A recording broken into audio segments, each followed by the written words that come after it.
ಓಂ ಶ್ರೀ ಗುರುಭ್ಯೋ ನಮಃ. ಶ್ರೀಪಾದ ಚಾನಲ್ಗೆ ಸ್ವಾಗತ. ಇವತ್ತು ಬದನೆಕಾಯಿ ಚಟ್ನಿ ಮಾಡೋದು ಹೇಳ್ಕೊಡ್ತೀನಿ.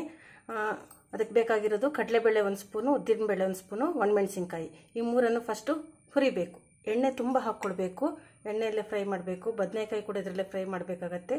ಸೊ ತುಂಬ ಎಣ್ಣೆ ಹಾಕಬೇಕು. ನೋಡಿ ಎಷ್ಟು ಎಣ್ಣೆ ಹಾಕಿದ್ದೀನಿ. ತುಂಬ ಎಣ್ಣೆ ಹಾಕಿ ಹುರಿಬೇಕು.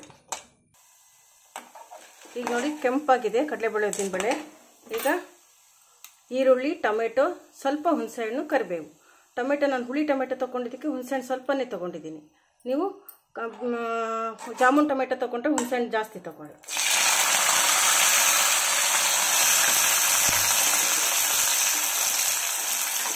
ಈಗ ಸ್ವಲ್ಪ ಫ್ರೈ ಆದ ಕೂಡಲೇ ಬದನೆಕಾಯಿ ಹಾಕೋಣ.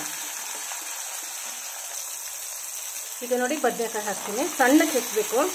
ಈಗ ಸಣ್ಣಕ್ಕೆ ಹೆಚ್ಚಿದ್ರೆ ತೆಳ್ಳಗೆ ಎಣ್ಣೆಯಲ್ಲೇ ಚೆನ್ನಾಗಿ ಬೇಯುತ್ತೆ. ನೀರು ಹಾಕ್ಬೇಕಂತ ಇಲ್ಲ. ಸ್ವಲ್ಪ ಬೇಯಲಿ. 3-4 ಮಿನಿಟ್ಸ್ ಬೇಯಬೇಕು. ನೋಡಿ ಈಗ ಬೆಂದಿದೆ. ಒಂದು 3-4 ನಿಮಿಷ ಬೇಯಿಸ್ಬೇಕು.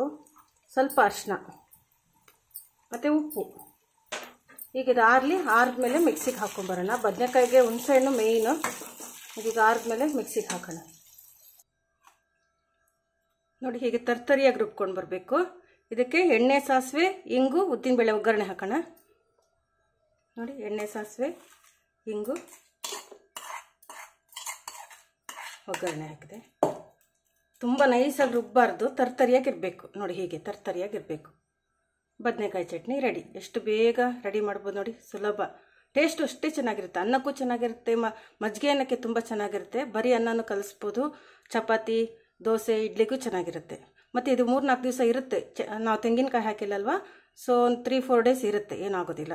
ಫ್ರಿಜ್ಜಲ್ಲಿ ಇಟ್ಟರೆ ಒಂದು ವಾರ 15 ದಿವಸನೂ ಇಡ್ಬೋದು. ಏನೂ ಹಾಳಾಗೋದಿಲ್ಲ. ನೋಡಿ ಹೀಗೆ ತರ್ತರಿಯಾಗಿ ರುಬ್ಬಬೇಕು. ಎಷ್ಟು ಚೆನ್ನಾಗಿದೆ ಅಲ್ಲ. ನೋಡುವಾಗಲೇ ತಿನ್ನೋಣ ಅನಿಸುತ್ತಲ್ಲ. ಮಾಡಿ ನೋಡಿ ಹೇಗಿದೆ ಅಂತ ಕಮೆಂಟ್ ಸೆಕ್ಷನಲ್ಲಿ ಹೇಳಿ. Thank you.